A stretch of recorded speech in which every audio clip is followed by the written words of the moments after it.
আমি শুরুতেই মহান রব্বুল আলামিনের কৃপায়, দয়ায়, করুণায় আমরা আজকে এখানে এমন একটি জাতীয় গুরুত্বপূর্ণ বিষয় নিয়ে আলোচনা করার প্রয়াস চালাচ্ছি। দরুদ ও সালাম পেশ করছি আখিরি নবী, বিশ্বনবী রাহমাতুল লিল আলামিনের প্রতি, আমরা যার উম্মত হওয়ার সৌভাগ্য লাভ করেছি। আজকের এই আলোচনা সভা থেকে আমি সালাম জানাচ্ছি, স্মরণ করছি আমাদের আন্দোলনের প্রতিষ্ঠাতা, টাঙ্গাইলের ঐতিহ্যবাহী পন্নী পরিবারের উত্তরসূরি ইমামুজ্জামান জনাব মোহাম্মদ বাইজিদ খান পন্নীকে, যিনি 2012 সালে এই প্রত্যক্ষ দুনিয়া থেকে পর্দা গ্রহণ করেছেন, অর্থাৎ ইন্তেকাল করেছেন। তার ইন্তেকালের পর এই মহান আন্দোলনের কার্যক্রম চালিয়ে নেওয়ার জন্য আমার মতো গুনাহগার সাধারণ মানুষের উপরে এই ভার অর্পিত হয়েছে। সম্মানিত সুধীবৃন্দ, আপনারা এই সমাজের সাধারণ মানুষ নন, আপনারা শিক্ষিত জন, দুনিয়া সম্পর্কে আপনারা অবগত, সমাজ সম্পর্কে আপনারা অবগত, সম্যক ধারণা রাখেন। আজকে আমাদের এই দেশ, এই সমাজ, আমাদের এই সোসাইটি কি কঠিন পরিস্থিতির মধ্য দিয়ে অতিক্রম করছে সেটা আপনারা নিশ্চয়ই জানেন। সমগ্র বিশ্বের পরিস্থিতি যদি আমি বলি, এক কথায়, একদম শর্ট এক কথায় বলতে পারি, সমগ্র দুনিয়াটা এখন দুর্বল মানুষের উপর সবল শক্তিশালী মানুষের জুলুম, সরলের উপরে ধূর্ত মানুষের প্রতারণা, দরিদ্রের উপর ধনীর বঞ্চনা, শাসিতের উপর শাসকের অন্যায়, দুর্বল তুলনামূলক ছোট রাষ্ট্রগুলির উপরে শক্তিশালী বড় রাষ্ট্রগুলির আগ্রাসী তৎপরতা, অর্থাৎ এক কথায় যুদ্ধ, রক্তপাত, হানাহানি ইত্যাদিতে সমগ্র দুনিয়াকে একটা নরক কুণ্ডের সঙ্গে তুলনা করলে ব্যতিক্রম হবে না, অত্যুক্তি হবে না। আজকে মুসলমান নামক জাতি, যেই জাতিকে আল্লাহ সুবহানাহু ওয়া তাআলা শ্রেষ্ঠ জাতি বলে ঘোষণা করেছেন, সেই জাতি, যে জাতি এক সময় লৌহ কঠিন ঐক্যবদ্ধ ছিল, জ্ঞানে বিজ্ঞানে সামরিক শক্তিতে, নতুন নতুন বৈজ্ঞানিক প্রযুক্তিতে তারা একসময় দুনিয়াকে লিড দিয়েছিলেন। আজকে সেই জাতি সমগ্র দুনিয়াতে 8 কোটি উদ্বাস্তু, 57টা ভৌগোলিক রাষ্ট্রে বিভক্ত, যাদের টোটাল আয়তন প্রায় 3 কোটি 22 লক্ষ বর্গ মাইল, 240 কোটি জনসংখ্যা, সমগ্র বিশ্বের জনসংখ্যার প্রায় 31%। এই মুসলিম নামক এই জাতি বিভিন্ন জাতি রাষ্ট্রে বিভক্ত, যেটা আমরা বলি নেশন স্টেট, বিভক্ত। প্রত্যেকটা রাষ্ট্রের সার্বভৌমত্ব আলাদা, সংবিধান আলাদা, পতাকা আলাদা, জাতীয় পরিচয় আলাদা। আজকে সমগ্র বিশ্বের পরিস্থিতি, সমগ্র বিশ্বের মুসলমানদের অবস্থার বর্ণনা করার মতো সময় আমার কম। আমি আমার মূল বক্তব্যের দিকে যাচ্ছি, যেহেতু ভূমিকা স্বরূপ বলতে হচ্ছে। ফিলিস্তিনে কি হলো? দুনিয়ার সকল সভ্য জাতি, তথাকথিত সভ্য জাতি, জাতিসংঘ, মানবাধিকার সংস্থা, হিউম্যান রাইটস যাকে বলা হয়, এই সমস্ত কিছু, হিউম্যানিটেরিয়ান ল, সকল কিছুকে বৃদ্ধাঙ্গুলি দেখিয়ে মানব জাতির ইতিহাসের অন্যতম জঘন্যতম বর্বরচিত হত্যাকাণ্ড সংগঠিত হল। বিশ্ববাসী শুধু চেয়ে চেয়ে দেখলো। মিয়ানমারের 24 লক্ষ মুসলমানকে তাড়িয়ে দেওয়া হলো 40,000 বর্গ মাইলের তাইওয়ানের সমান রাষ্ট্র, মুসলমানদের রাষ্ট্র। আরাকান রাজ্য এক সময় কেমন ছিল সমৃদ্ধ সেটা জানেন, সেখান থেকে তাড়িয়ে দেওয়া হলো। আজকে জাতিসংঘের ত্রাণ ভিক্ষার অপেক্ষায় তারা প্রহর গুণে। তো এই পৃথিবীতে নিগৃহীত জাতি, নিষ্পেষিত জাতি, অধিকার হারা বঞ্চিত জাতি, আর অন্যদিকে বিশৃঙ্খল একক নেতৃত্বহীন জাতি মুসলমান নামক জাতি। এবার আমি আসবো আমার প্রিয় জন্মভূমি বাংলাদেশ, যেই বাংলার মাটিতে আমি সেজদা করি, যেখানে আমার পূর্বপুরুষের অস্থিমজ্জা মিশে আছে। এই বাংলার মাটিতে আমাদের জন্ম হয়েছে, আমরা বেড়ে উঠেছি। এই বাংলাদেশের অবস্থা কি? স্বাধীনতার পর 54 বছর চলে গেল, ব্রিটিশ চলে গেল প্রায় 80 বছর, আর 1 বছর পরে 80 বছর হবে। এই 54 বছরে বাংলাদেশের পরিস্থিতি কি? এখন অপরাজনীতি, রাজনীতির নামে ধাপ্পাবাজের রাজনীতি চলেছে। এই পর্যন্ত প্রেসিডেন্ট হত্যা হলো, প্রধানমন্ত্রী খুন হলেন, তারপর হলো এখানে সেনাপ্রধান পালিয়ে যেতে হলো, বিচারপতিকে পালিয়ে যেতে হচ্ছে, এখানে বাইতুল মোকাররমের খতিব পালাতে হচ্ছে, এখানে রাজনৈতিক নেতা কর্মী কারো মান সম্মান ইজ্জত ধুলায় মিশে যাচ্ছে, সামরিক বেসামরিক অবসরপ্রাপ্ত কর্মকর্তা, কর্মরত কর্মকর্তা। আমি দেখলাম এখানে কারো ইজ্জত সম্মান মান প্রেস্টিজ কিছুই আর বহাল থাকছে না। রাজনীতির নামে অন্যায় জুলুম অর্থ পাচার স্বজনপ্রীতি এটা সকলের জানা আছে। এবার ধর্মের নামে বাংলাদেশে কি হচ্ছে? আমাদের পবিত্র ধর্ম ইসলাম, আমাদের প্রিয় নবী হযরত মুহাম্মদ সাল্লাল্লাহু আলাইহি ওয়াসাল্লাম, আমাদের প্রভু আল্লাহ রাব্বুল আলামিন, আমাদের পবিত্র ধর্ম ইসলাম, এই ইসলাম ধর্ম এখানে আমরা যারা বিশ্বাস করি 90% বলা হচ্ছে, যদিও পার্সেন্টেজ হিসাব কিতাব বেশ কম হতে পারে, আমি ধরলাম 90%, কেউ বলে 92%, যাই হোক, এই মুসলমানদের এই ভূমি মানে আমাদের অধিকাংশ আমরা যারা ধর্ম বিশ্বাসী, এখানে কি হলো? ধর্মের নামে শত শত ফেরকা তরিকা দল উপদল গ্রুপ সৃষ্টি হলো, মারামারি হামলা খুনাখুনি ফতোয়া পাল্টা ফতোয়া, পুরো জনজীবন অতিষ্ঠ। ইন্টারিম যখন আসলেন এখানে প্রায় অন্তত 600 মব হলো, 2 শতাধিক মাজারে হামলা হলো।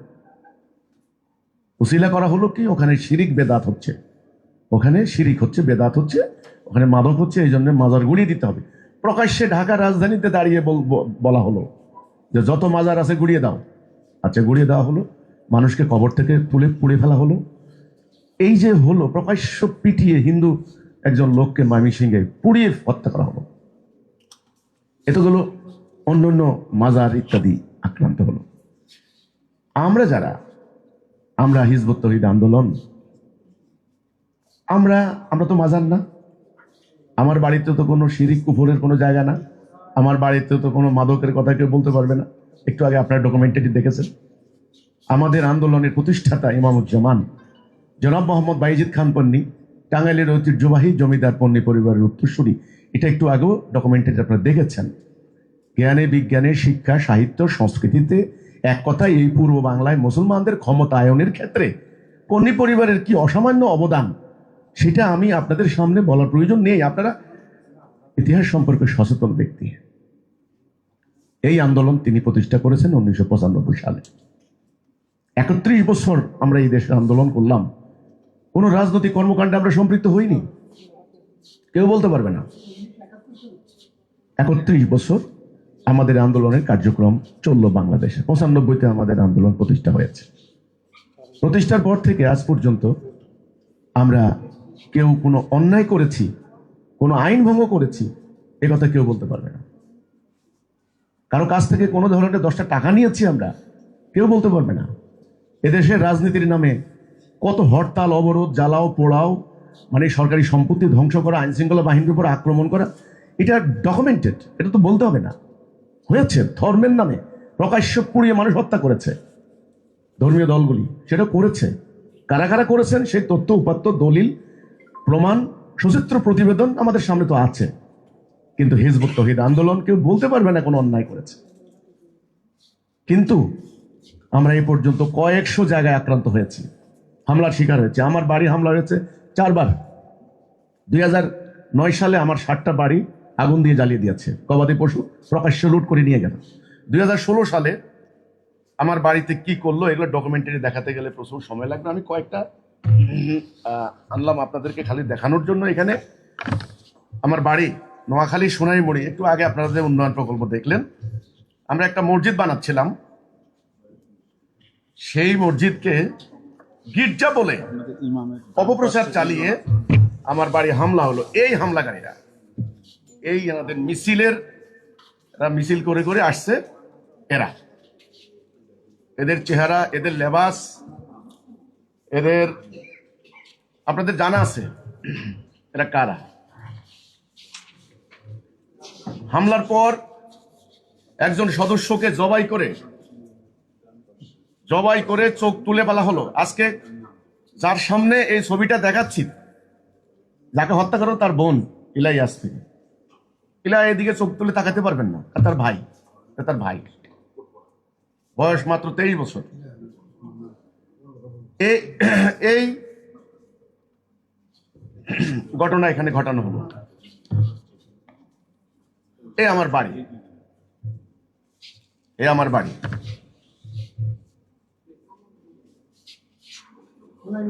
সোনাইমুড়ি। 16 সালের ঘটনা। তখন আওয়ামী লীগ সরকার ক্ষমতায় কে আছে এটাও জানলে ভালো হবে। তো তার দরকার আছে তো এগুলি। এই আরেকজন সদস্য। আমি আর বেশি কিছু দেখালাম না।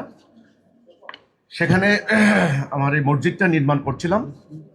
মসজিদের সমস্ত ইটগুলি আমাদের বাড়ির যারা ছিলেন, আমার বাবা মা, আমার ছোট ভাইয়ের বউ বাচ্চা, সবাইকে আহত রক্তাক্ত করেছে হত্যা করার জন্য। তারা সারা দিন চেষ্টা করেছে। শেষ পর্যন্ত পুলিশ, র্যাব বিকালের দিকে অভিযান চালিয়ে প্রায় 2,500 রাউন্ড গুলির বিনিময়ে এদেরকে সরিয়ে আমাদের লোকগুলিকে উদ্ধার করে সেখানে নিরাপত্তা হেফাজতের নামে 4 মাস তারা কারাগারে চিকিৎসা নিয়েছেন। এখন সেই এলাকায় আমি কি করেছি, একটু আগে আপনারা ডকুমেন্টারি দেখেছেন। আমি কিন্তু পাল্টা হামলা করিনি। এই শিক্ষা আমি পাই, আমি যুদ্ধের শিক্ষা পেয়েছি। এখানে আমার আশেপাশে অনেক সামরিক বাহিনীর কর্মকর্তারা আছেন। সামরিক বাহিনীর একটা নীতি আছে, ধর্ম আছে, এথিক্স আছে। আল্লাহ তাআলা কোরআনে যুদ্ধের নির্দেশ দিয়েছেন, কিন্তু ফিতনার বিরুদ্ধে যুদ্ধ করতে বলছেন ফিতনা হত্যা অপেক্ষা গুরুতর, আসাদ্দু মিনাল কাতল কোরআনের অনুবাদ করেছেন। আমি অত্যন্ত খুশি হয়েছি আজকে কোরআন সম্পর্কে। তারা মনে করে যারা মাদ্রাসা পড়েছে তারাই খালি কোরআন শরীফ পড়ে। এই ধারণাকে কবর দিতে হবে আজকে থেকে। আমাকে যিনি কোরআন শরীফটা উপহার দিয়েছেন তিনি একজন কর্মকর্তা, সরকারি সামরিক বাহিনীর কর্মকর্তা। ফিতনাকে চরমভাবে ঘৃণা করা হয়েছে, কিন্তু যুদ্ধ করতে নির্দেশ দেওয়া হয়েছে। কারণ যুদ্ধের একটা নীতি আছে, ধর্ম আছে, যুদ্ধের একটা রুলস আছে, যুদ্ধের একটা জাতীয় আন্তর্জাতিক বলেন আল্লাহর আইনেও বিধিবদ্ধ কিছু নিয়ম আছে। যখন যা খুশি তা আপনি করতে পারেন না, এটা হলো যুদ্ধ। আর ফিতনা মানে যেটাকে আজকে ইংরেজিতে বলা হয় মব কথাটা এই কোরআনের ভাষা না। মব কথাটা ইউরোপ থেকে আসছে, ডেমোক্রেসি বা মব, কিন্তু এখানে আসছে ফিতনা আর হলো ফাসাদ, সাফাকুদ্দিমা। এই ওয়ার্ডগুলি কোরআনে ইউজ করা হয়েছে। তা আমি যেটা বললাম যে সেখানে আহত রক্তাক্ত করলো, আমার মসজিদটাকে ভেঙে গড়িয়ে দিল। আজকে সেখানে 4 তলা মসজিদ হয়েছে। আমি গতকালকে এসেছি, আমার আস্তে আস্তে যে বৃষ্টি বাদল হলো, রাস্তা অনেক জ্যাম হলো, প্রায় কয়েক ঘন্টা আমি জ্যামে আটকা ছিলাম। রাত্রে খুব একটা ভালো করে ঘুমোতে পারিনি। আজকে এখানে অ্যাটেন্ড করব। আমার কালকে জুমার নামাজে কমপক্ষে 1,500 থেকে 2,000 মুসল্লি ছিলেন। সেখানে আমি 2 ঘন্টা বয়ান রেখেছি। সোশ্যাল মিডিয়াতে বক্তব্যগুলি গিয়েছে, আপনারা শুনেছেন, শুনে থাকবেন। সেখানে 42টি উন্নয়ন প্রকল্প নিয়েছি, school, garments factory, dairy farm এবং অন্যান্য আবাসন প্রকল্প আমি নিয়েছি। আমি এলাকার মানুষকে বলেছি ইসলাম থেকে আমি ভদ্রতা শিখেছি, সভ্যতা শিখেছি, বিনয় শিখেছি, শৃঙ্খলা শিখেছি, পরিশ্রম করা শিখেছি। আমি ইসলাম থেকে এগুলি শিখেছি। আর তোমরা কোথা থেকে শিখলা? কে তোমাদের শিক্ষাগুরু? অশ্লীলতা, বেহায়াপনা, নোংরামি, ধর্মান্ধতা, ধর্ম ব্যবসা, অযৌক্তিক অবৈজ্ঞানিক কর্মকাণ্ড, এগুলি কোথা থেকে তোমরা শিখলা? নারীদের প্রতি বিদ্বেষ, এগুলো তোমরা কোথা থেকে শিখলা? আমি তো ইসলামী থেকে পাইনি, নবী করিম সাল্লাল্লাহু আলাইহি ওয়াসাল্লামের লাইফ থেকে এগুলি পাইনি। তো আমার বাড়ি যখন হামলা হলো, যাই হোক, পরবর্তীতে সেখানে আজকে আমরা সারা দেশে যেই প্রস্তাবটা নিয়ে কাজ করছি, আমরা ইন্টারিম যখন আসলেন ডক্টর ইউনূস সাহেব, তিনি সবাইকে বললেন যে সংস্কার প্রস্তাব দেন, একটা সংস্কার করব আমরা সমাজের, মানে রাষ্ট্রের সকল জায়গায় সংস্কার করতে হবে। কেউ কেউ দাবি করলেন এই বিদ্যমান সংবিধানটাকে বাদ দিতে হবে। আমরা বলেছি যে দেখুন, যত সংস্কার করেন কোনো লাভ হবে না। আমাদের যে সমাজে আমরা উপনিবেশিক যুগের যে কাঠামো, রাষ্ট্র ব্যবস্থা, সিস্টেম, এটাকে ওয়ে অফ লাইফ বা সিস্টেম অফ লাইফ, জীবন পরিচালিত করার যে বিধি ব্যবস্থা কায়েম হয়েছে, এটা অধিকাংশই উপনিবেশিক যুগ থেকে। এর অ্যাডমিনিস্ট্রেটিভ সিস্টেম, এর সিভিল মিলিটারি আমলাতান্ত্রিক সিস্টেম, এর এডুকেশনাল সিস্টেম, অর্থনীতি, বাণিজ্য নীতি, সকল কিছু, অর্থাৎ এক কথায় এই বিদ্যমান ব্যবস্থাকে টোটাল পরিবর্তন করতে হবে। পরিবর্তন করে তার বিকল্প একটা তাওহীদের উপর ভিত্তি করা, আল্লাহর সবরিনটির উপরে, সবরিনটি অফ আল্লাহ, এটার উপরে ভিত্তি করা একটা ব্যবস্থার প্রস্তাব আমরা দিয়েছি। আমাদের এই প্রস্তাব নিয়ে আমরা সর্বত্র কাজ করেছি। সকল প্রায় বাংলাদেশের ম্যাক্সিমাম প্রেস ক্লাবগুলিতে আমরা গণমাধ্যম কর্মীদের সঙ্গে মত বিনিময়ের মাধ্যমে আমরা সেগুলো তুলে ধরেছি। সরকারের সংশ্লিষ্ট মন্ত্রণালয়ে আমরা সেগুলো জমা দিয়েছি, কিন্তু সরকার আমাদের ওই প্রস্তাব নেননি। আমি গণভোটের প্রসঙ্গে একটা কথা বলেছি, গণভোট যদি হতে হয়, একটা কথার উপরে গণভোট হোক যে বর্তমান বিদ্যমান ব্যবস্থা আপনারা চান কি না, আল্লাহর বিধান চান কি না, মানে ইয়েস অর নো, এটার উপরে গণভোট হোক। কিন্তু যাই হোক, ওনারা গণভোট করলেন, সেটা রেফারেন্ডাম, অন্য একটা মানে জুলাই সনদ নিয়ে, সেটা হবে কি হবে না সেটা অন্য সাবজেক্ট। আমার প্রস্তাব ছিল যে আল্লাহর বিধান আমরা চাই কি চাই না, এটার উপরে হোক গণভোট। তো যাই হোক, গণভোট সেটা হলো না, আমরা আমাদের কার্যক্রম চালিয়ে যাচ্ছি। এখন বর্তমানে বাংলাদেশ যেভাবে ধর্মীয় উগ্রবাদের বিস্তার ঘটেছে, আমি এখানে একটা নোট দিতে চাই। শুধু উগ্রবাদের কথা বললেই ইসলামের দিকে ট্যাগ লাগে, ইসলামের ট্যাগিং করা হয়, ইসলামের গায়ে মানে লেপন করা হয়। ব্যাপারটা তা নয়। এই উগ্রবাদ ইউরোপের সমস্যা। খ্রিস্টান ধর্ম থেকেও বহু উগ্রবাদী গোষ্ঠীর জন্ম হয়েছে আজকে ইউরোপে, কারণ খ্রিস্টান ধর্মকে নিয়ে ডানপন্থী রাজনীতি এটাকে বলা হয়। আচ্ছা, আপনার ইন্ডিয়াতে হিন্দু ধর্মকে অবলম্বন করে, হিন্দু ধর্মের উপর বিশ্বাস স্থাপন করে বা ইত্যাদি, সেখানে অনেক উগ্রবাদী সংগঠন কাজ করছে ইন্ডিয়ায়। গত আপনার গির্জায় 250 গির্জা হামলা হয়েছে। আমি মসজিদের কথা বাদে দিলাম, 250 গির্জা হামলা হয়েছে খালি কয়েকদিনে ইন্ডিয়াতে। খ্রিস্টানরা এটা নিয়ে কিন্তু প্রচন্ড আতঙ্কিত। আচ্ছা, তাইলে হিন্দুত্ববাদী উগ্রবাদী সংগঠন আছে। বৌদ্ধ, যাদের তত্ত্ব হচ্ছে যে মানে কোনো প্রাণী হত্যা করবে না, প্রাণী হত্যা মহাপাপ, এটা হলো দর্শন, ফিলোসফি ওনাদের, প্রাণী হত্যা মহাপাপ। সেই বৌদ্ধ ধর্মাবলম্বন মানে ধর্মবিশ্বাসীদের মধ্যে এই সন্ত্রাসীদের আক্রমণে, সন্ত্রাসীদেরকে কিন্তু সন্ত্রাসী বলতে হবে, আমি হোল কমিউনিটিকে সন্ত্রাসী বলছি না, বি কেয়ারফুল, আমার কথাকে মিস ইন্টারপ্রিটেশন যেন কেউ না করে। ওকে, সেখানে বৌদ্ধ এই যে সন্ত্রাসী গোষ্ঠীগুলি, তারা কিভাবে মুসলমানদেরকে সেখানে বিতাড়িত করলো, প্রেগনেন্ট নারীকে ধর্ষণ করে সে বাচ্চাকে হত্যা করলো। এটা মিডিয়াতে এসেছে, আমাদের মিডিয়া না, মুসলমানদের মিডিয়া না, এটা ওনাদেরই মিডিয়া। শ্রীলঙ্কায় কিভাবে হামলা করে মুসলমানদের বাড়িঘর জ্বালিয়ে দেওয়া হলো। তাহলে খালি উগ্রবাদী গোষ্ঠী মুসলমানদের মধ্যে নয়, খ্রিস্টানদের মধ্যে, হিন্দুদের মধ্যে, বৌদ্ধদের মধ্যে। এবার বাম কমিউনিস্ট, ওনারা সাম্যবাদী, সাম্য নীতি, সেখানে কতখানি আপনার সোভিয়েত রাশিয়া কর্তৃক মুসলিম বেলগুলাতে কি হয়েছে এগুলো বলার কোনো দরকার নেই। অনেক জিনজিয়াং কাশ্মীরে, উরুমচিতে, কাশগড়ে, সেখানে কি হয়েছে চীনে। তো কাজে আমার কথা হলো, কিন্তু ইসলামে তো সন্ত্রাসবাদের জায়গা হওয়ার কথা ছিল না। ইসলামে এই যে এখানে উগ্রবাদ কথাটা আপনারা জানেন যে সংস্কৃত থেকে এটা আসছে। উগ্র, এটার একেবারে আমরা মোটামুটি কাছাকাছি ইংরেজি আমরা বলতে পারি এক্সট্রিমিস্ট বা এক্সট্রিমিজম। আচ্ছা, এটা ইংরেজিতে বলা যায়, অনেকে বলা যায় ফ্যানাটিক, অনেকে বলা যায় ফান্ডামেন্টালিস্ট, সেগুলো ভিন্ন, কিন্তু এক্সট্রিমিস্ট হলো মোটামুটি কাছাকাছি। এখন ইসলামে এটা কিভাবে আসলো? ইসলাম কি এখন অনেকে বলে মডারেট ইসলাম, এক্সট্রিমিজম, এক্সট্রিম ইসলাম, আবার সুফিবাদী মারেফতি ইসলাম। নো, ইসলাম তো এতগুলা না। ইসলাম একটা ভারসাম্যপূর্ণ জীবন ব্যবস্থা, ওয়াসাতা। এখানে আল্লাহ তাআলা কোরআনে বলেছেন তোমরা হলা উম্মাতা ওয়াসাতা, ব্যালেন্স, ভারসাম্যপূর্ণ। এখানে খুব মানে চরমও না, একেবারে আবার একেবারে নিষ্প্রাণ নিষ্প্রিয় নরমও না, ভারসাম্য। আর মানুষের দেহটাও কিন্তু দেহ আত্মার সমন্বয়, জীবনটা হলো দুনিয়া আখিরাতের সমন্বয়। তেমনি আপনার ব্যক্তিগত পারিবারিক জীবন যেমন, রাজনৈতিক, অর্থনৈতিক, সামরিক জীবনও তেমন।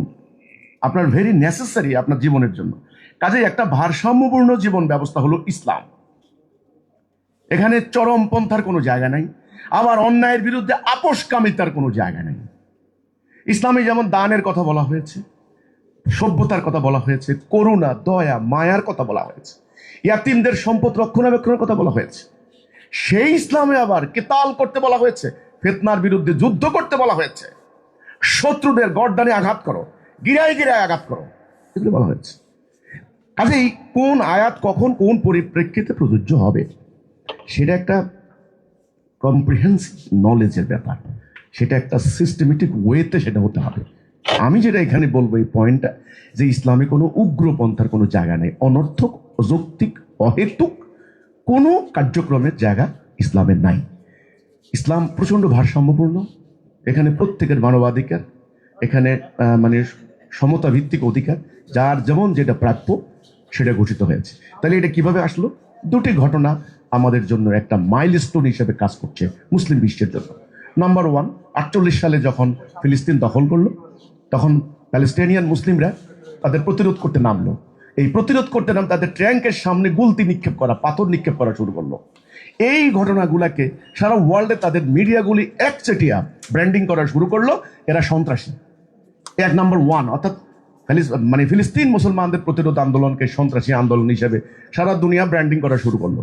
নাম্বার টু, এই আফগানিস্তানে যখন রাশিয়ান মানে সাবেক সোভিয়েত কমিউনিস্ট সেটা তখন ঢুকলো, তখন এই কমিউনিজমকে মানে দূর করার জন্য আপনার হলো আমেরিকার সহযোগিতায় অস্ত্রে, যে আজকে যে পাকিস্তান যে গোয়েন্দা তথ্য, অস্ত্রশস্ত্র ইত্যাদি দিয়ে তারা মুজাহিদিন বাহিনীগুলো দিয়ে রাশিয়ার কমিউনিজমকে তারা প্রতিরোধ করলো। অর্থাৎ এখানে লড়াইটা হলো মূলত মানে পুঁজিবাদী ডেমোক্রেটিক ব্লক বনাম সমাজতান্ত্রিক কমিউনিস্ট ব্লক, এই দুই ব্লকের রণক্ষেত্র ছিল পাকিস্তান, আফগানিস্তান। এখন যখন ওরা পালিয়ে গেল 90-এ, এটার ইম্প্যাক্টে পুরো সোভিয়েত ইউনিয়ন ভেঙে গেল, আপনারা জানেন। ওকে, মানে 15টা প্রায় নতুন রাষ্ট্রের জন্ম হলো, অনেকটা মুসলিম রাষ্ট্র হলো। সেখানে কি হলো? তারপরে তালেবানরা এবার পাল্টা ক্ষমতায় নেওয়ার চেষ্টা করলো। ঠিক তখন যুক্তরাষ্ট্র তাদের মিডিয়াগুলি, আন্তর্জাতিক মিডিয়াগুলি একসঙ্গে ব্র্যান্ডিং করা শুরু করলো, এই জঙ্গি, এই টেরোরিস্ট, এই এক্সট্রিমিস্ট, এই ফ্যানাটিক।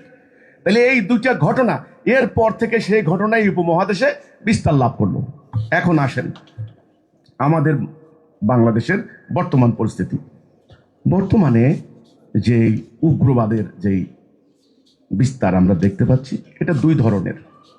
একটা হলো তারা আদর্শিকভাবে তাদের একটা ন্যারেটিভ তারা তৈরি করে, কারো বিরুদ্ধে যদি তারা টার্গেট করে যে এই গোষ্ঠী বা এই ব্যক্তিকে আমরা শেষ করব, এটা আমাদের স্বার্থের পরিপন্থী, বাস প্রথমে তাকে কাফের, নাস্তিক, মুরতাদ এই ধরনের তাকে ফতোয়া দেওয়া হয়। ফতোয়া বোর্ড আছে আবার বিভিন্ন জায়গায়, সেখান থেকে ফতোয়া বের করে সেখানে রাষ্ট্রের কর্তৃপক্ষের ম্যাজিস্ট্রেটের মতো সিল দেওয়া হয়, বিভিন্ন রঙের সিল দিয়ে মাদ্রাসা সেগুলো পাঠিয়ে দেওয়া হয়।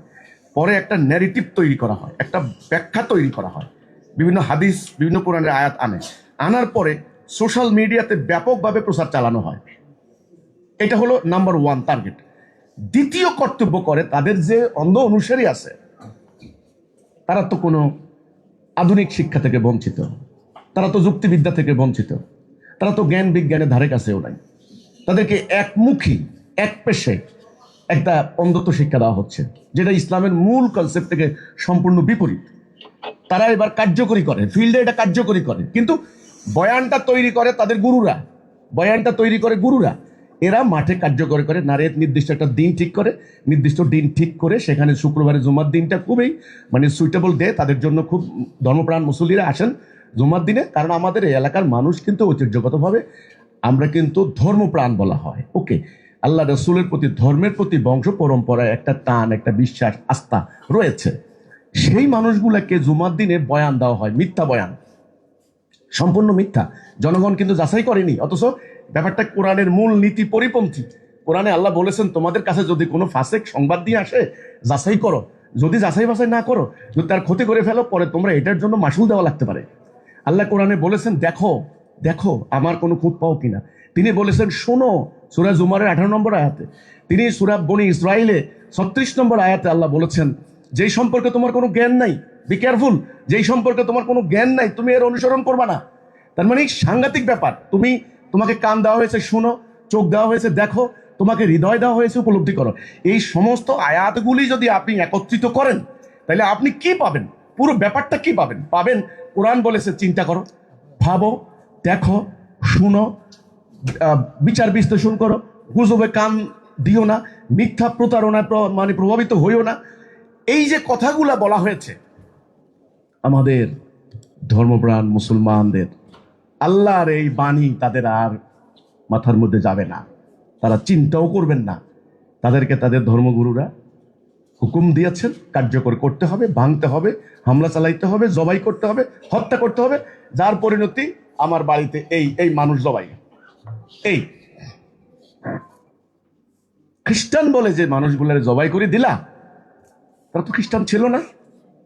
এই পাপের দায় এখন কে নিবে?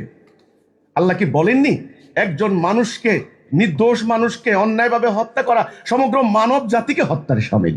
আল্লাহ কি এটা বলেননি কোরআনে? এখন এর দায় কে নিবা? তোমরা কোন হুজুর নিবা, কোন মুক্তি নিবা, কে নিবা? হত্যাকাণ্ডের বিচার কিন্তু হয়নি। আওয়ামী লীগ সরকার, আমি দুঃখিত একথা আমাকে বলতে হচ্ছে, এই হত্যাকাণ্ডের মামলাটিকে ওই টাইমে বিএনপি জামাত দমনের কাজে ব্যবহার করেছে। আমরা কিন্তু বিচার পাইনি, আমরা সাফারার, আমরা ভিকটিম। আমাদের সম্পত্তি গেল, জান গেল, প্রাণ গেল, রাজনৈতিকভাবে সুবিধা আদায় করেছেন আওয়ামী লীগ সরকার। তাহলে এখানে কি? এখানে আমরা দেখলাম যে রাজনীতি এবং ধর্মের নামে উগ্রতা, এগুলা কিন্তু একই মুদ্রার এপিটোপিট, একসাথে সমন্বিত রূপ। এখানে প্রয়োজনীয় একজন আরেকজনকে ইউজ করছে। কেউ ভোটের মাঠে ইউজ করছেন, কেউ ক্ষমতায় কাছাকাছি থাকার জন্য ধর্মকে ইউজ করছেন। এখন এই অবস্থায় আমরা কি করতে পারি? আমাদের সরকারগুলি শক্তি প্রয়োগ করে গ্রেফতার করেন, রিমান্ডে দেন। আমরা বলেছি শক্তি প্রয়োগ করে উগ্রবাদ নির্মূল করা যাবে না। তাদেরকে কোরআন হাদিসের ব্যাখ্যা দিয়ে, ভুল ব্যাখ্যা, উদ্দেশ্যমূলক ব্যাখ্যা দিয়ে উগ্রবাদে জড়ানো হচ্ছে। এখন এটার জন্য কাউন্টার একটা আইডিওলজি লাগবে, পাল্টা একটা বক্তব্য লাগবে, পাল্টা একটা আদর্শিক লড়াই লাগবে। আমাদের প্রস্তাবনা হচ্ছে আজকে সেইটা। আমি তো আর একথা বলতে পারবো না এদের কার্যক্রম দেখে যে আস্তাগফিরুল্লাহ, নাউজুবিল্লাহ, আল্লাহ নাই, কোরআন ভুল, নাউজুবিল্লাহ, মোহাম্মদ রসুল্লাহ, ওনারা যারা নাস্তিকরা গালাগালি করে রসুলকে নিয়ে, এই আমি তো এটা বলতে পারবো না। তাহলে আমি তো কোরআন দেখেছি, আমি তো আল্লাহ সুবহানাহু ওয়া তাআলার মানে অসীম তার সৃষ্টি কৌশলতা কিছুটা হলো উপলব্ধি করেছি। আমি তো মহানবীর জীবনী দেখেছি, পড়েছি। তা আমি তো স্পষ্ট এখন বলতে চাই, এরা যে ইসলামের কথা বলছে এটা আল্লাহ রসুলের ইসলাম না, এটা রিয়েল ইসলাম না, নট রিয়েল ইসলাম। এটা পারভার্সন, পারভার্টেড, এটা প্রকৃত ইসলাম না। কিভাবে এটা পারভার্টেড হলো, এটা দীর্ঘ ইতিহাস, একদিনে এখানে বলা সম্ভব নয়। আমাদের বইগুলো পড়লে হয়তো বুঝতে পারবেন এটা অনেক বাঁকে বাঁকে এটা হয়েছে। এখন এটা মোকাবেলা করার উপায় কি? আমি আজকে এখানেই কথা বলছি। তাহলে কি সমাজ সভ্যতা ধ্বংস হয়ে যাবে, স্তব্ধ হয়ে যাবে? এদের এই আগ্রাসী মনোভাব দেখে, এই অনিরাপদ অবস্থা দেখে যারা গ্রামে থাকেন আপনারা বুঝতে পারবেন কতখানি সন্ত্রাসের মধ্যে থাকতে হচ্ছে আমাদেরকে। যারা গ্রামে থাকেন কতখানি আতঙ্কের মধ্যে থাকতে হচ্ছে আপনারা বুঝতে পারবেন। শহরের মধ্যে যদিও কিছুটা এখন বর্তমানে সরকার চেষ্টা করছেন কিছুটা স্থিতিশীলতা আনতে, কিন্তু গ্রামের পরিস্থিতি কিন্তু মোটেও ভালো নয়। অনেক শিক্ষিত লোক দেশ থেকে চলে গেছেন, অনেক ছেলে সন্তানকে তারা অস্ট্রেলিয়া, কানাডা, আমেরিকা সেটেল করে দিয়েছেন। আমার জানাশোনা অনেকে ঢাকা শহরে বাড়ি বিক্রি করে ইউরোপে জায়গা কিনেছেন। তারা বলছেন সোজা কথা, এই দেশে এখানে আর থাকা যাবে না, এখানে আর কোনো ভবিষ্যৎ নাই। আমাদের ভবিষ্যৎ ধ্বংস করলো কারা? কেন? আমাদের মাটি কি অনুর্বর? আমরা কি মরুভূমিতে থাকি? এখানে এত সুজলা সুফলা, শস্য শ্যামলা, এত সুন্দর একটা উর্বর জমি, এই মানুষকে দীর্ঘদিন আমাদের একটা এখানে আমরা ঐতিহাসিক কাল থেকে আমাদের যাপিত জীবন কি ছিল? এখানে হিন্দু, বৌদ্ধ, খ্রিস্টান, মুসলমান, পাহাড়ি, সমতল ভূমি। আমরা কি একই বাজারে হিন্দু মুসলমান কি ব্যবসা করিনি? আমরা কি একসাথে লেখাপড়া করিনি? এখন কেন আমাদের জীবনযাত্রা এত অসহিষ্ণু হয়ে উঠলো? এখন কেন অমুক কাফের, অমুক নাস্তিক, অমুক তাকে ট্যাগ লাগিয়ে দিয়ে তার বাড়িঘরে হামলা করা হচ্ছে? এগুলি কে শিক্ষা দেওয়া হলো? এগুলার উপায় কি এখন? তাহলে এই উগ্রবাদীদের কাছে কি দেশ কি ধ্বংস হয়ে যাবে? আমি বলেছি, আমার এই বক্তব্য শুধু এই মাঠে নয়, আমি এই বক্তব্য সব জায়গায় দিয়েছি। আমি বলছি আমার এই বাংলাদেশের মাটি তোরাবোরা পাহাড় নয়, এটা তোরাবোরা পাহাড় না, এটা আমার সোনার বাংলা। আমি তোমায় ভালোবাসি, ভালোবাসি বলেই এখানে আজ আছি। আজও শেষ রক্তবিন্দু দিয়ে হলেও এই উগ্রবাদের বিরুদ্ধে এখন লড়াই করতে হবে আমাদের। এখন আমার এই পর্বের কথা হচ্ছে লড়াইয়ের আমার প্রস্তাব। আমার প্রস্তাব নাম্বার 1, আমরা তো এখন পুরো পুরো সিনারি আমাদের কাছে পরিষ্কার, পুরো সিনারিও একদম ক্লিয়ার যে একটা ধর্মের নামে, ধর্ম না কিন্তু ধর্মের নামে একটা চরম উগ্রবাদী গোষ্ঠী ব্যাপক ডালপালা বিস্তার করেছে। তাদেরকে রাজনৈতিক শক্তিগুলি তাদেরকে এই পর্যন্ত ক্ষমতায়ন করেছে, ভোটের ইকুয়েশন মিলানোর জন্য, জনসমর্থনের জন্য তাদেরকে এই পর্যন্ত প্রণোদনা দিয়ে এ পর্যন্ত এনেছে। এটা অস্বীকার করতে কেউ পারবে না। তারা আজকে আস্ফালন করছে। তাদের এই হুমকি, তাদের এই আপনার মানে কৃষিবিদ ইনস্টিটিউশনে দাঁড়িয়ে ঢাকা রাজধানীতে, সেখানে প্রকাশ্যে বলা হলো 2-4টা ধরে জবাই করে দিতে পারলে সব ঠান্ডা, জবাই করে দেওয়ার হুমকি দেওয়া হলো এখানে।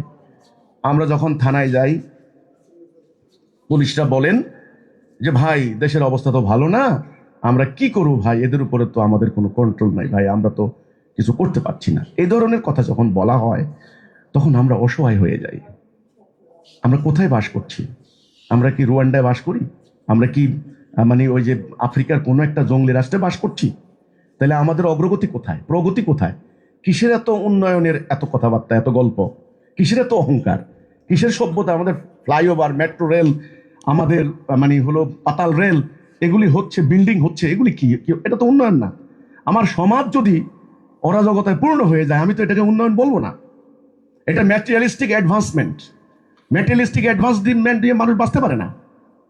মানুষের একটা আধ্যাত্মিক সত্তা আছে, মানুষের সমাজ লাগে, মানুষের একটা নিরাপদ রাষ্ট্র লাগে। আজকে সেখানে আমরা সব হারিয়েছি। এখন এর মোকাবেলায় আমাদের প্রস্তাব 1 নাম্বার, এই সাধারণ ধর্মপ্রাণ মানুষের সামনে ইসলামের প্রকৃত আকীদা, কনসেপ্ট, রিয়েল শিক্ষা জনগণের সামনে তুলে ধরতে হবে।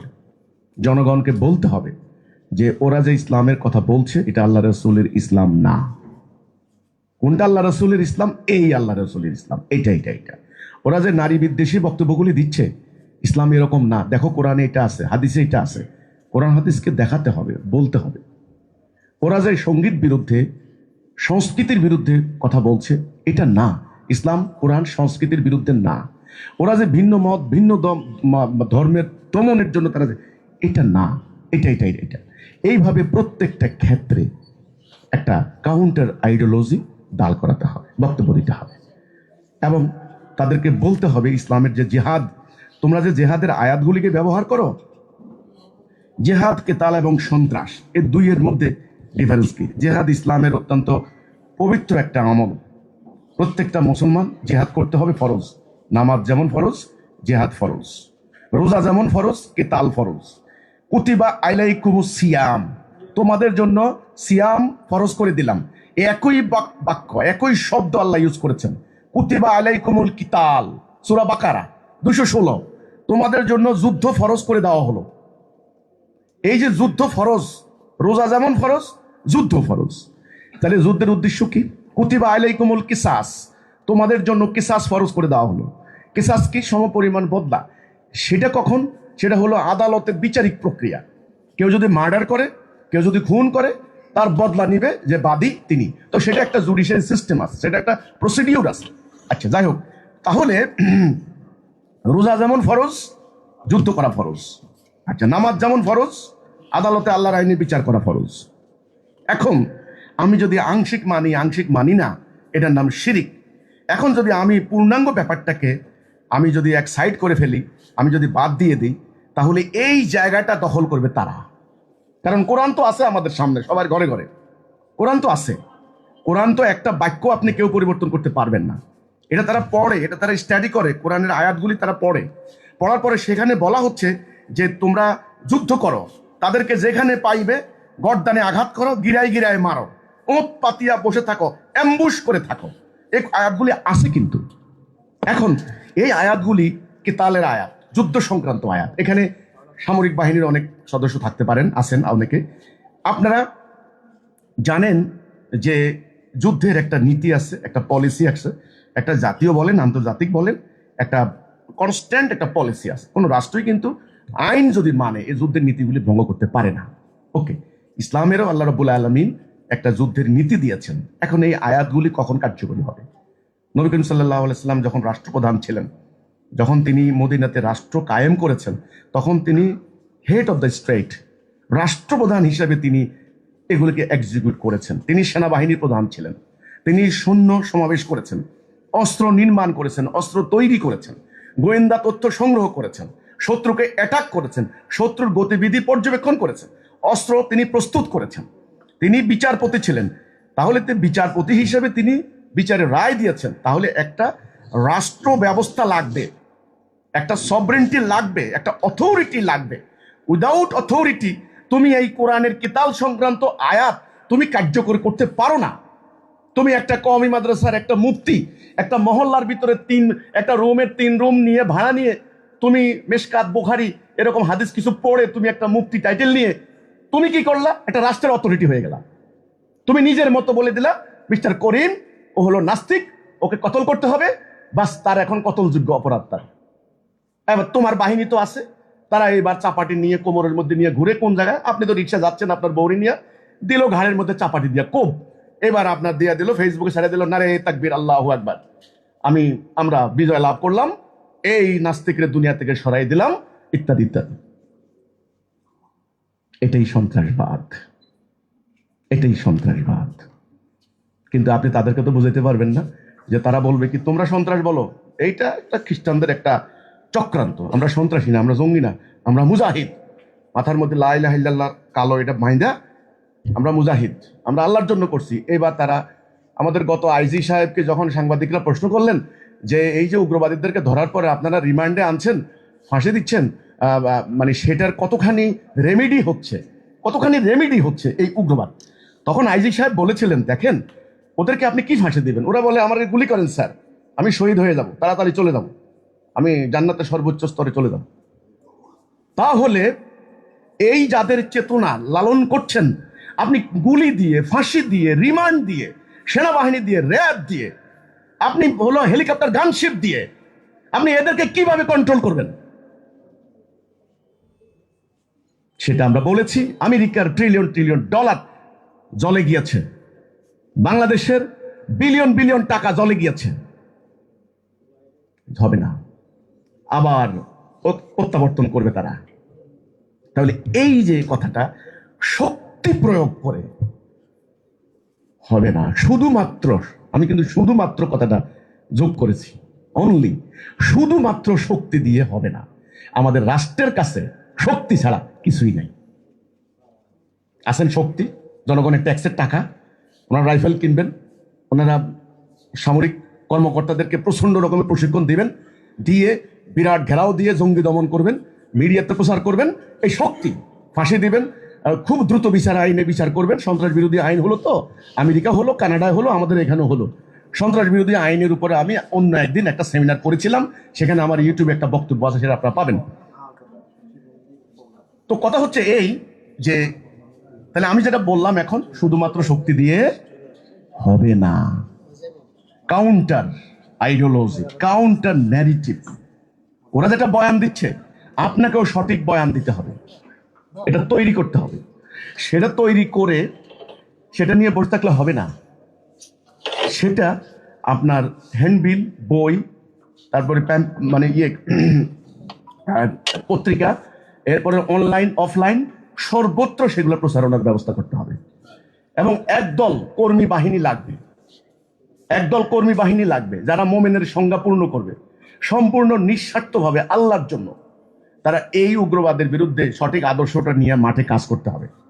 ওরা কিন্তু আক্রান্ত হতে পারে, যেমন আমরা আক্রান্ত হচ্ছি, ওরা আক্রান্ত হতে পারে। তাহলে আমার এই পরবর্তী প্রস্তাব, প্রথম প্রস্তাব হচ্ছে শুধুমাত্র শক্তি দিয়ে হবে না, একটা সঠিক আদর্শ লাগবে। দ্বিতীয় কাজ হচ্ছে, আদর্শ নিয়ে যারা কাজ করবেন তারা নিজেরা আদর্শটাকে ধারণ করতে হবে। কোরআনে আল্লাহ বলেছেন, ইয়া আইয়ুহাল্লাযীনা আমানু লিমা তাকুলুনা মা লা তাফআলুন কাবুরা মাকতান ইনদাল্লাহ। এমন কথা কেন বলো যেটা তুমি নিজে করো না? আমি সেমিনারের উগ্রবাদের বিরুদ্ধে বক্তব্য দিলাম আর আমি নিজেই উগ্রবাদের লালন কর্তা, তাহলে আল্লাহ লানত পড়বে আমার উপরে, লানত পড়বে। আল্লাহ বলবেন, ও সেমিনারে যাই লম্বা লম্বা কথা বলে আইছো, নিজে হলো উগ্রবাদের মূল ইন্ধনদাতা। তাহলে এটা আল্লাহ তাআলার আধ্যাত্মিক, কারণ কোরআন শুধুমাত্র শরিয়া না, এর আধ্যাত্মিক দিকও আছে। কিন্তু আপনারা জানেন, দেহ আত্মা, শরিয়া এবং মারেফত। শুধুমাত্র শরিয়া নিয়ে লাফালাফি করলে ইসলাম হবে না। আমার এক ঠ্যাং কেটে দিলে আমি হাঁটতে পারবো না। ইসলামের আধ্যাত্মিকতা বাদ দিলে ইসলাম থাকে না। তাহলে ইসলাম, শরিয়া এবং আধ্যাত্মিকতা দুইয়ের সমন্বিত রূপ। আল্লাহর সাহায্য, আল্লাহর হেল্প লাগবে, আল্লাহ সাহায্য করবেন মোমেনকে। তো গেল এটা 2 নাম্বার। একদল লোককে যারা সত্যিকার অর্থে ইসলাম চায়, তারা কিন্তু এই উগ্রবাদের বিরুদ্ধে কাজ করলে একটা ফলাফল আসবে। 3 নাম্বার, ব্যাপকভাবে আমাদের যারা সচেতন, সমাজের মধ্যে যারা শিক্ষিত জন আছেন, যাদেরকে আল্লাহ রব্বুল আলামিন, আপনাদেরকে যাদেরকে আল্লাহ ভাষা জ্ঞান দিয়েছেন, আল্লাহ আপনাদেরকে বিভিন্ন ভাষা সম্পর্কে আপনাদেরকে জ্ঞান দিয়েছেন। আপনারা আরবি জানেন, বাংলা জানেন, ইংরেজি জানেন, আপনারা উপস্থাপনা করতে পারেন, আপনাদের অ্যানালাইসিস ক্ষমতা খুবই সুন্দর, আপনাদের বিশ্লেষণী শক্তি অসাধারণ, আপনাদের পর্যবেক্ষণ ক্ষমতা মার্ভেলাস। আপনারা কোনো একটা ব্যাপারকে খুব সুন্দর করে পর্যবেক্ষণ করতে পারেন, বিশ্লেষণ করতে পারেন, ব্যাখ্যা করতে পারেন, উপস্থাপন করতে পারেন। অর্থাৎ আপনাদেরকে যারা সিভিল সোসাইটি, আমি আপনাদের কথা বলছি, আপনার শিক্ষক, সাংবাদিক, সামরিক অবসরপ্রাপ্ত কর্মকর্তা, বেসামরিক কর্মকর্তা, আপনার ওই স্টুডেন্ট লিডার যারা আছেন, এই সিভিল সোসাইটি, আমি এদেরকে বলবো, এই শব্দটা আমরা জানি, কিন্তু আল্লাহর ভাষায় মোমেন, আল্লাহর ভাষায় হইতে হবে মোমেন। মোমেন একমাত্র আল্লাহর প্রতি ঈমান আনবে, রাসূলের প্রতি ঈমান আনবে, এবং এই ঈমানকে, অর্থাৎ আল্লাহ ছাড়া মানদণ্ড হবে কিন্তু আল্লাহ। আমি আবার বলছি, ইসলামের ন্যায় অন্যায়ের মানদণ্ড কিন্তু আল্লাহর বিধান। এত মানদণ্ড হলে হবে না। অমুক মুফতি কি বলেছেন, অমুক ফকিহ কি বলেছেন, অমুক তাফসির মুফাসসির কি বলেছেন, এগুলো ইসলামের মানদণ্ড নয়। আপনারা জানেন যে আদালতে কোনো মামলা হলে পরে যদি কোনো উকিল এটা জজ সাহেবকে দেখাইতে পারেন যে মাননীয় আদালত, এটা কিন্তু সংবিধানের অমুক ধারাকে ভায়োলেট করেছে, তখন কিন্তু এই মামলা টিকে না। এটা দেশের আইনেও আছে। কিন্তু এটা ঠিক তেমনি ইসলামের মধ্যে আমাদের ন্যায় অন্যায়ের মানদণ্ড, এই জন্য এটার নাম হলো ফুরকান। ন্যায় অন্যায়, কোনটা ন্যায় কোনটা অন্যায়, কোনটা হবে কোনটা হবে না, কোনটা বৈধ কোনটা অবৈধ, এর মূল মানদণ্ড হবে কোরআন। আমরা দেখবো এটা কোরআনের মধ্যে আছে কিনা। যেমন মেয়েদেরকে নিয়ে আপনার মিটিং করা, সমাবেশ করা, মেয়েরা অংশগ্রহণ করা, মেয়েদের চেহারা দেখা যাবে কি যাবে না, এটা নিয়ে ব্যাপক বিতর্ক। এত বিতর্কের দরকার নেই, কোরআনে আসলেই কিন্তু পরিষ্কার হয়ে যাচ্ছে। ইল্লা মা জাহারা মিনহা, একেবারে আয়াতের একেবারে সুন্দর আল্লাহ বলেছেন, যেটা সাধারণত প্রকাশমান তাহা ব্যতীত অন্যগুলো ঢেকে রাখো। তাইলে মুখমণ্ডল, হাতের পাতা, পায়ের পাতা খোলা থাকবে স্বাভাবিক। এবার এটা নিয়ে যদি আপনি মারামারি করেন যে মহিলা মুখটা খোলা, ওনারে দায়ুস নারী, শয়তান নারী, ভ্রষ্টা নারী বলে গালাগালি করেন, বেপর্দা নারী, তাহলে আপনি কোরআনকে অবমাননা করলেন। আমার কথা হচ্ছে এটা। তো কাজে আমি একটা করে, যেমন গানের ব্যাপারে কোরআনে কোনো নিষেধাজ্ঞা নাই যে গান হারাম। কোরআনে বলা হয়েছে যে অশ্লীল কথাবার্তা হারাম, অসার কথাবার্তা হারাম। লাহুয়াল হাদিস বলা হয়েছে, লাহুয়া ফাইসা, যেগুলো অনর্থক, অপ্রয়োজনীয়, আননেসেসারি, যেগুলো সময় নষ্ট হয়, মানুষের বিভাজনের সৃষ্টি করে, এগুলো হারাম। গান হারাম, কাব্য হারাম, সংস্কৃতি হারাম, অভিনয় হারাম, শিল্প চর্চা হারাম। এই যে ঢালাওভাবে হারাম হারাম বলছেন, কিসের ভিত্তি হচ্ছে বিভিন্ন ফতোয়ার মাসলা মাসাইলের কিতাব। কিন্তু আমরা অনুসরণ করব কি? কোরআন। লা ইলাহা ইল্লাল্লাহ কথার মূল কথা কি? লা ইলাহ, ইলাহ মানে কি? হি হু ইজ টু বি ওবেইড, তিনি সেই সত্তা যার আনুগত্য করতে হবে। ইলাহ, তাহলে একমাত্র ইলাহ আল্লাহ, লা ইলাহা ইল্লাল্লাহ। এই কথা যারা বলবেন তারা তো ইসলামের চর্চার ক্ষেত্রে মানদণ্ড অন্য কাউকে নিতে পারেন না। আমাকেও নেবেন না। নেই, আমি কে? আমাকেও নেবেন না, আমি কিচ্ছু না। হ্যাঁ, আমি যদি কোরআনের কথা বলি, আমার আর আপনার দুইজনের একত্রিত হওয়ার জায়গা এই কোরআন। এখন এই কথা বললে যদি আপনাকে আরেকটা ট্যাগ লাগিয়ে দেওয়া হয়, আরে এরা হলো আহলে কোরআন, এরা হলো মুনকারে হাদিস, এগুলা হাদিস মানে না, এগুলা কাফের কাফের কাফের, আমার নামে মিছিল দেয়। আমি কিন্তু এমনি এমনি বলি না ভাই, প্রতিদিন আমার নামে অন্তত 2000 মিছিল হচ্ছে। আমার ছবির মধ্যে জুতা মারা হচ্ছে, আমার ছবিরে ক্রস দিয়ে গুলি মারা হচ্ছে, আমার মস্তক 10 লাখ টাকা ঘোষণা করা হচ্ছে, এগুলো হচ্ছে আমি এই কথা বলার কারণে। আজ আমাকে আল্লাহ দিয়েছেন এই কথা, যখন আমি এই কথা বলি আমাকে আল্লাহ দিয়েছেন, তখন তারা বিশ্বাস করে না। তোমাকে আল্লাহ দিবে কেন? তুমি কি মাদ্রাসা পড়ছো? তুমি কেন, আল্লাহ কি কোরআনে বলছে নাকি যে মাদ্রাসা পড়েছে তাকে দেবো না কিছু? মহানবী হযরত মুহাম্মদ সাল্লাল্লাহু আলাইহি সাল্লাম নবুয়ত পাইছেন হেরা গুহায়, লেখাপড়া জানেন না। ওনাকে যখন প্রথম বলা হয়েছে ইকরা বিসমি রাব্বিকাল্লাযী খালাক, পড়ুন, উনি বলে আমি তো পড়ালেখা পারি না। কিসের এত অহংকার? আল্লাহ রসুলকে বলেননি ইন্নাল্লাহা লা ইয়ানজুরু ইলা সুওয়ারিকুম, তিনি সুরত দেখেন না? সুরত রাইখা এই যে অপকর্ম করছো, এই জন্য আল্লাহ কোরআনে বলছেন আল্লাহ সুরত দেখেন না। রসুল বলছেন আল্লাহ সুরত দেখেন না। সুরত না বাহ্যিক আল্লাহ নয়, আমার কর্ম, আমার আমল এবং আমার নিয়ত। তো আজকে আমার কথা হচ্ছে এই, আমি সংক্ষেপে এত দিকে না, আমার সংক্ষেপ কথা হচ্ছে এই উগ্রবাদ মোকাবেলায় আমাদের প্রস্তাবনা, আমি আবার রিপিট করছি, আসল ইসলাম, রিয়েল ইসলাম, যে ইসলাম মহানবী হযরত মুহাম্মদ সাল্লাল্লাহু আলাইহি সাল্লাম আল্লাহর কোরআনকে ভিত্তি নিয়ে প্র্যাকটিস করেছেন, আরবের জাহিলি সমাজ দূর করে আলোকিত সমাজ করেছেন। আমরা ওই যে আলোকায়নের যুগ বলি ইউরোপিয়ানদের বলি আলোকায়নের যুগ, রাসূলুল্লাহ আলোকিত করেছেন আরবের জাহিলি সমাজকে। সেই ইসলাম লস্ট, ওই ইসলাম নাই। সেই প্রকৃত ইসলামের কনসেপ্ট নিয়ে জনগণের সামনে কাজ করতে হবে। এটা হলো আমার একেবারেই প্রস্তাব।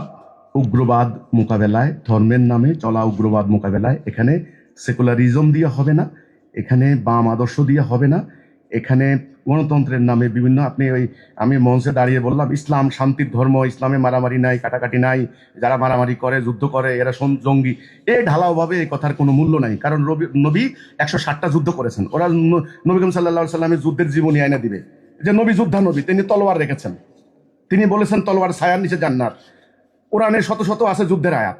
এই কথা খালি বললে হবে না, তাহলে এটা বলতে হবে হ্যাঁ ইসলামের যুদ্ধ আছে, সেই যুদ্ধ মুমিনের জন্য, সেই যুদ্ধ ইসলামের রাষ্ট্র ব্যবস্থার অধীনে অথরিটির হুকুম মোতাবেক। রাসূল যেমন সেনাবাহিনী তৈরি করেছেন, তোমরাও তেমনি সেনাবাহিনী যখন তৈরি হবে, সেনাবাহিনীর বিভিন্ন পদমর্যাদার অফিসাররা কাজ করবেন সেনা নীতি মোতাবেক। কারণ কোরআন এখানে ব্যক্তিগত তালাকের, বিয়ের যেমন নির্দেশনা আছে, তালাকের যেমন উত্তরাধিকারী সম্পত্তির নিয়ম যেমন আছে, ঠিক তেমনি যুদ্ধের নিয়মও আছে। তা না হলে কমপ্লিট কোড অফ লাইফ হতো না, যে কোনো সংবিধানের মধ্যে এগুলি সব থাকে। সেই হিসাবে তাহলে এখন তুমি যে যুদ্ধের কথা বলছো, এটা হয় না। তুমি একটা ব্যক্তি মাত্র, তুমি আর আমি সমান সমান। তুমি যত বড় মোহতামিম হও না কেন, তুমি আর একজন রিক্সাওয়ালা আইনের দৃষ্টিতে এখন সমান। দেশের থার্ড ক্লাস ম্যাজিস্ট্রেটও যদি, থার্ড ক্লাস ম্যাজিস্ট্রেট আমি কিন্তু ইগনোর করে কথাটা বলছি না, মানে তৃতীয় পদমর্যাদার ম্যাজিস্ট্রেটও যদি সমন জারি করে, আমি যত বড় লোক হই না কেন, আর রিক্সাওয়ালা যত সমান, দুইজনে আদালতে যাইতে হবে। তাহলে তুমি অথরিটি নাও, অথরিটির নির্দেশ ছাড়া তুমি কিতাল করতে পারো না, যুদ্ধ করতে পারো না। এই কথাগুলি খুব লম্বা আলোচনা, ডিপ আলোচনা, এগুলি এখন জনগণের সামনে তুলে ধরতে হবে যে ইসলামের প্রকৃত আদর্শ, প্রকৃত রূপরেখাটা কি। আমরা সেটা নিয়ে কাজ করছি, আমাদের বই পুস্তক হ্যান্ডবিলের মধ্যে আমরা সেগুলি তুলে ধরছি। আমি সারা বাংলাদেশে সভা সমাবেশ করছি। আমার মিটিংগুলোতে আপনারা জানেন হাজার হাজার মানুষ আসছেন, প্রশ্ন করছেন, নানান ধরনের প্রশ্ন করছেন। তারা তো আমাকে নানান প্রশ্ন করছে, আপনার দাড়ি কোথায়, আপনার টুপি কোথায়, আপনার পাগড়ি কোথায়। আমি বলছি দেখুন, যে বিষয়গুলি আল্লাহ বাধ্য করেননি সেগুলি মানে আমাকে আপনি বাধ্য করতে পারেন না। আল্লাহ যেগুলি বাধ্য করেছেন সেগুলো বলেন। যেমন মিথ্যা বলো না, আপনি দেখেন আমি মিথ্যা বলি কিনা। যেমন আল্লাহ বলেছেন গুজব রটনা করবা না, আমি গুজব রটনা করি কিনা। আল্লাহ বলেছেন সুদ হারাম, আমাদের রাষ্ট্র চলতেছে সুদের উপরে। আমরা শুয়োর হারাম, আমরা বলি শুয়োর হারাম, শুয়োর খাই না। যদি আজকে আমাদের সামনে এখানে শুয়োর দেওয়া হয়, অনেকে বমি করবেন, শুয়োর খাবো না, অথচ আমাদের রাষ্ট্র চলতেছে সুদের উপরে। তাহলে আমাদের আমরা কিছু মানি, কিছু মানি না, আংশিক মানি, আংশিক মানি না। ইসলামের দৃষ্টিতে এটার নাম শিরিক। এই ধরনের রাষ্ট্র ব্যবস্থা যতদিন থাকবে ততদিন এই ধরনের ধর্মের নামে উগ্রবাদ কেউ বন্ধ করতে পারবেন না। কারণ তারা ওই সমস্যাগুলির সামনে এনেই কিন্তু এগুলি ঘটানো হবে। তাহলে এটার সমাধানটা কি, শেষ করে দিচ্ছি আমি। এটার সমাধানটা হচ্ছে এই, প্রথমত ইসলামের প্রকৃত কনসেপ্ট, ধর্মপ্রাণ সাধারণ মানুষের সামনে তুলে ধরতে হবে। মানুষের ধর্মীয় সেন্টিমেন্টকে, ইমানি চেতনা কিন্তু গুরুত্বপূর্ণ। এটাকে ইচ্ছা করলে আপনি ইতিবাচক ওইতে মানে কাজে লাগাতে পারেন, ইচ্ছা করলেও মানে আপনি নেতিবাচক ওয়েতে কাজে লাগাতে পারেন।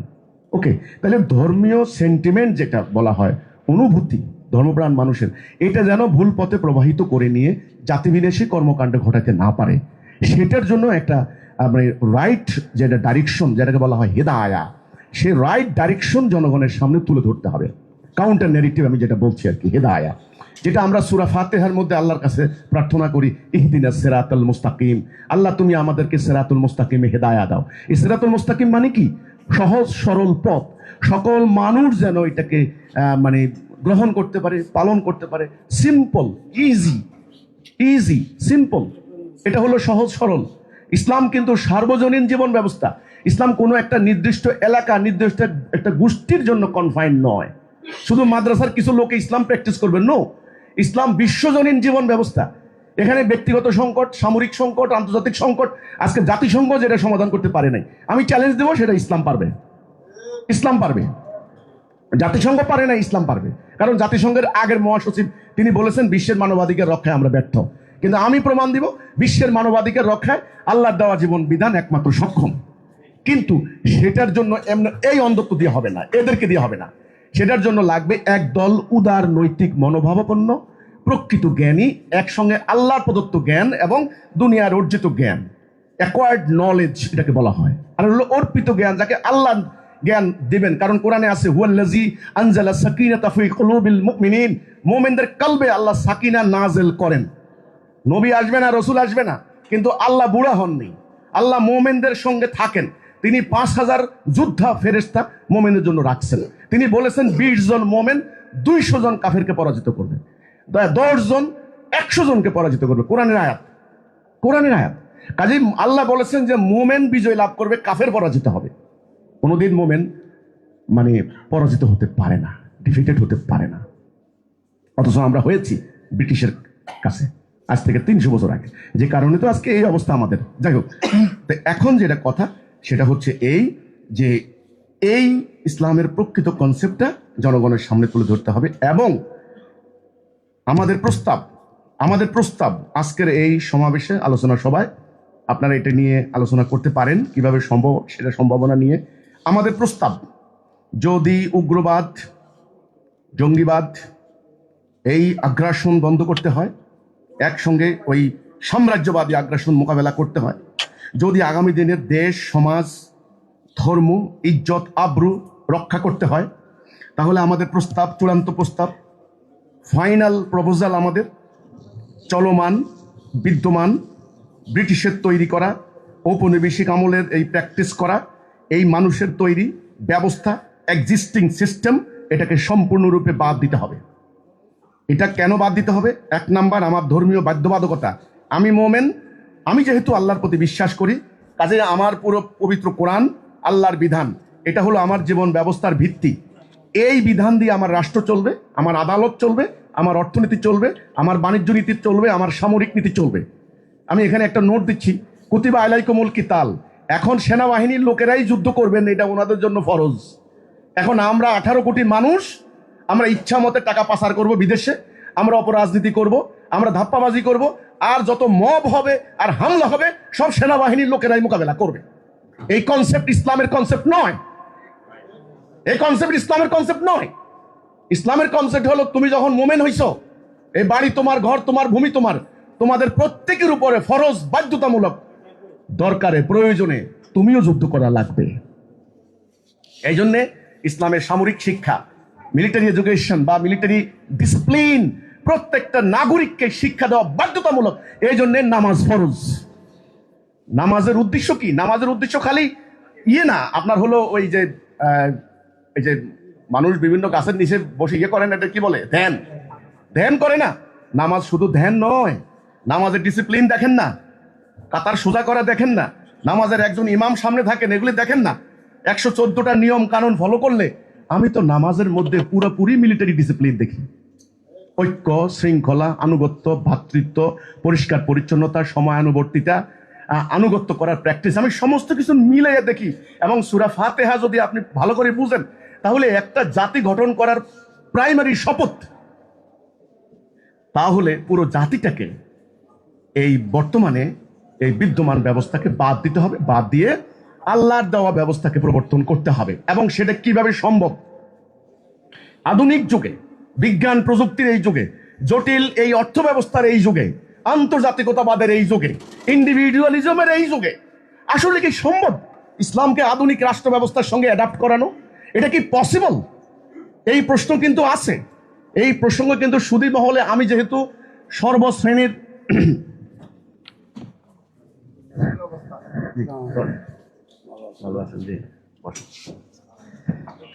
আমি সর্বমহলে মত বিনিময় করার প্রয়াস যেহেতু করছি, কলেজ বিশ্ববিদ্যালয় থেকে শুরু করে আমাদের সুপ্রিম কোর্টের বিজ্ঞ আইনজীবী, বিচারপতি যারা আছেন অবসরপ্রাপ্ত, বা ওনাদের সাথেও আমি মত বিনিময় করেছি। প্রত্যেকেরই একটি প্রশ্ন, আধুনিক এই যুগে, এত ফেরকা মাযহাবের এই যুগে, ধর্মের নামে এত দলাদলি, এত পকেট হয়ে গিয়েছে, এত ভাগে ভাগ হয়ে গিয়েছে, এই যুগে কিভাবে আপনি আল্লাহর দেওয়া জীবন ব্যবস্থা দিয়ে রাষ্ট্র পরিচালনা সম্ভব? এই সুদভিত্তিক অর্থনীতি, সমগ্র মানব জাতি দাঁড়িয়ে আছে সুদের উপরে, এটার বিকল্প বাণিজ্য নীতি, অর্থনীতি, শিল্পনীতি, ইকোনমিক সিস্টেম কিভাবে সম্ভব? পররাষ্ট্রনীতি কিভাবে আপনি মেনটেন করবেন? আমি বলেছি আমার একটা প্রস্তাবনা, রাষ্ট্র ব্যবস্থার বইটা একটু আমাকে দাও, আমি সেটা কিন্তু প্রস্তাব দিয়েছি। সম্ভব, সম্ভব। তবে চলমান, বিদ্যমান, বিকৃত এর ধর্মীয় আকীদা থেকে বের হতে হবে, যে সম্ভব। কারণ ইসলাম প্রাকৃতিক, ন্যাচারাল দিনের উপরে মানে প্রতিষ্ঠিত, যে সম্ভব। তো আমার এই হলো প্রস্তাবনা, যে চলমান, বিদ্যমান ঔপনিবেশিক যুগের এই ব্যবস্থাকে বাদ দিতে হবে, বাদ দিয়ে আল্লাহর দেওয়া ব্যবস্থা প্রতিষ্ঠা করতে হবে। এটা হলো আমার কথাটা।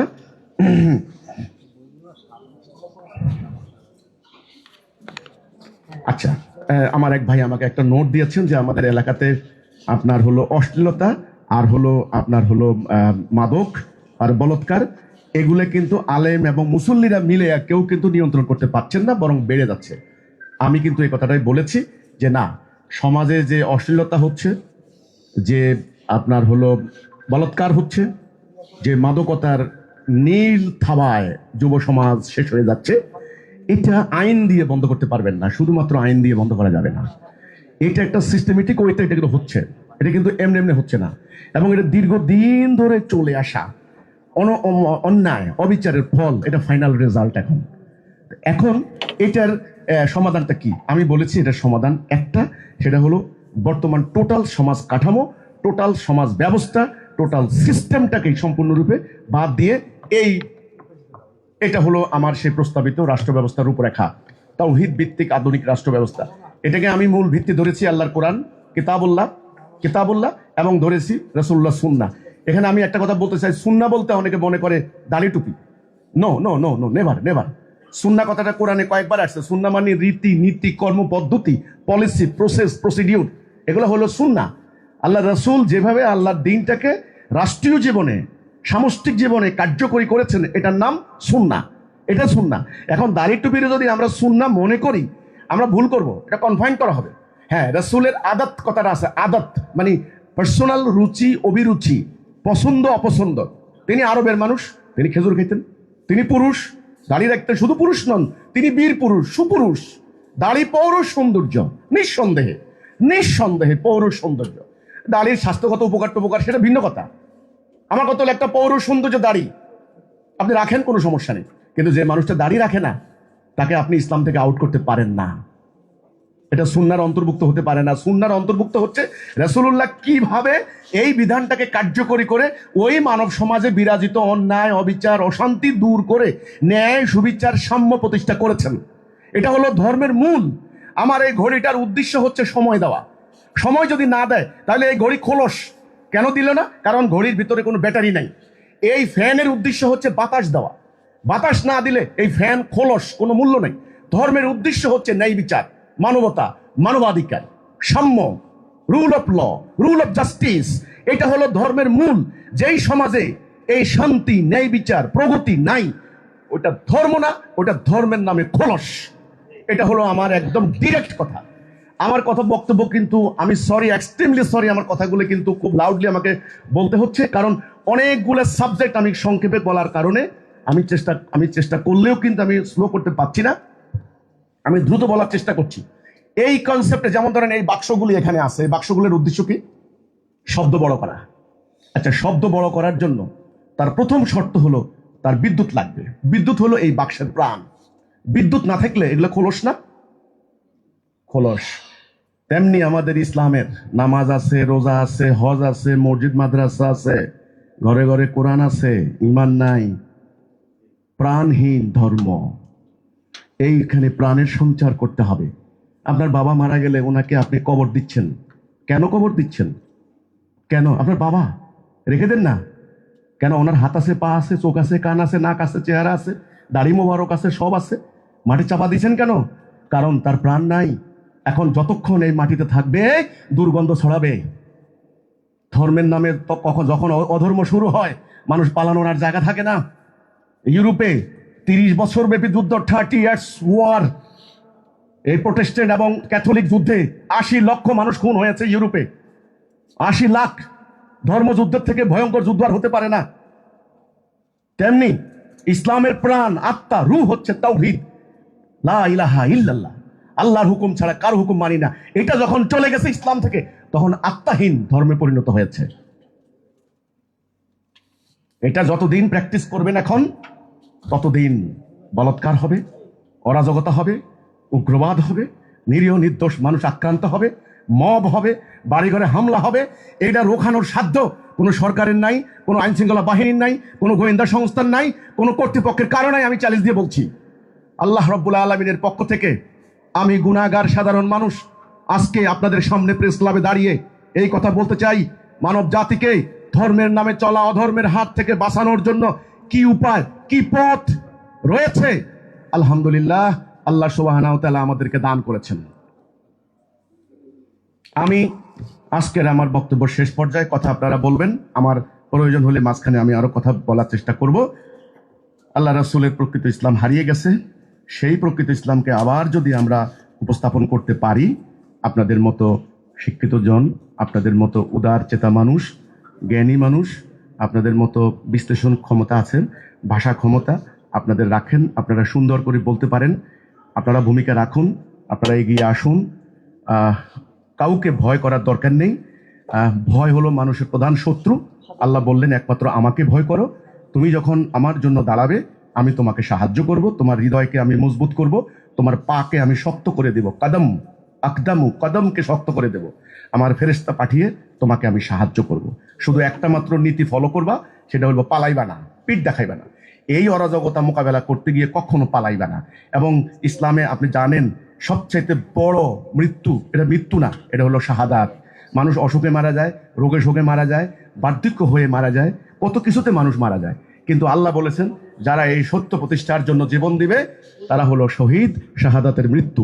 কাজেই আসুন সম্মানিত সুধীজন, এই উগ্রবাদের বিরুদ্ধে, এই ধর্মান্ধতার বিরুদ্ধে, এই অরাজকতার বিরুদ্ধে, এই ধর্ম ব্যবসার বিরুদ্ধে, আমার পবিত্র ধর্ম ইসলামের বিরুদ্ধে যারা সংগ্রাম ষড়যন্ত্র করছে, এই উগ্রবাদের বিরুদ্ধে, এই মব সন্ত্রাসের বিরুদ্ধে, এই সাম্প্রদায়িকতার বিরুদ্ধে আসুন সম্মিলিত লড়াই করি।